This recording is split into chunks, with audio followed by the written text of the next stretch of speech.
story time. I know it's been a while, but yeah, let's just talk about it. Wrote a song about it, like to here it go. So, as y'all can see, ain't no hair. The reason why is I shaved for my 37th birthday. I was like, you know what? Let me just shave it all off. Now, here's the issue with this. When it comes to minoxidil, we can start there. Minoxidil does work, and it works for me because, mind you, like I still grow hair. It's not like I'm completely bald or whatever. Like literally, I shaved 2 days ago, and I already got that.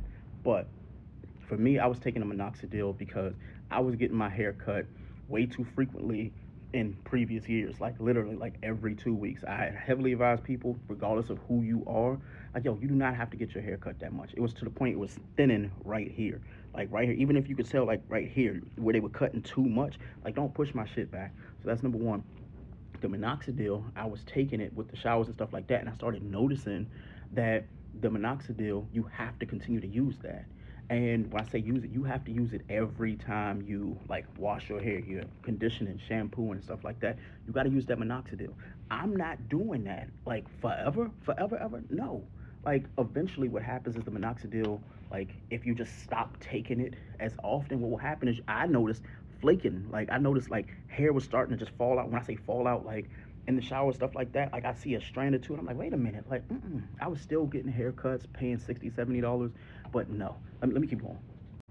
So then when it comes down to not just the minoxidil, if you don't continue to take minoxidil, or if you go to your dermatologist like I did, the dermatologist will say, oh, well, we see that your hair is continuing to grow, but there will be thinning. So for me, there was thinning like right here, and I was like, oh no, we're not doing that. I'm not, everything here is fine. Like, up there, I got a little crown, like a baby crown. That's got to go. I thought it was like alopecia. It wasn't. And then when I started seeing a little thinning, fading right here, I'm not painting my scalp, bro. I'm not doing it at all. So I know y'all probably laughing like, yo, this dude Greg is hilarious. I'm not. I'm dead ass serious. Like, I see a lot of guys painting their joint with like they have a little magic marker or spray and they doing it. Don't do that to my head. Mind you, no, no. So with the minoxidil, just a quick update because I'm already 2 minutes in. Yeah, nah, bro. Like I had to cut that out. I had to cut it out. It just was something that was just one thing prolonging the inevitable. Like right now, if I grew my hair out, I would grow it back out, but I would still have that thinning right here. There was hair that was there that was thin. Like right now, you can probably tell like there's growth here, there's thinning here. Now somebody would say, "Oh, I can live with that." I can't. I can't. I know when it's time to let it go. What Keisha Cole say? You gotta let it go. And I say, you know what? I'm gonna go ahead and shave it. Now, for the people who are like, you know what? I want to try minoxidil. Everybody's results may vary. Everybody's results may vary, but what will happen is this. What I do know is this. I just personally was not comfortable with having to take minoxidil every day.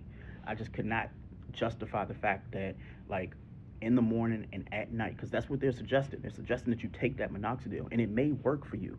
But the issue is once you start taking that minoxidil, you got to keep taking that minoxidil.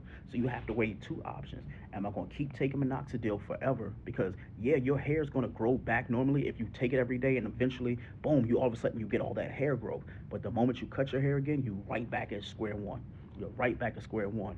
You can look on here and talk to a whole bunch of dermatologists, but they'll show you a whole bunch of YT people and people who are non-melanated and how their hair grew back. And it's like, no.